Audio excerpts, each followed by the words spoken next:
Ce week-end, un épisode de forte houle australe est attendu sur l'île de la Réunion, avec des vagues pouvant atteindre 10 mètres. Mais qu'est-ce qui crée ce phénomène? Contrairement à ce qu'on pourrait penser, la houle est peu influencée par les conditions météorologiques locales.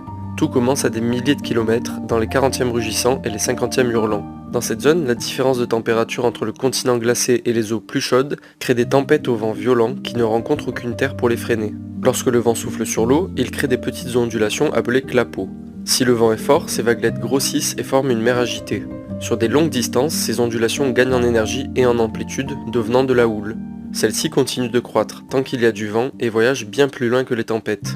Les ondes parcourent des milliers de kilomètres sans perdre beaucoup d'énergie et peuvent atteindre des côtes où les conditions météo sont calmes.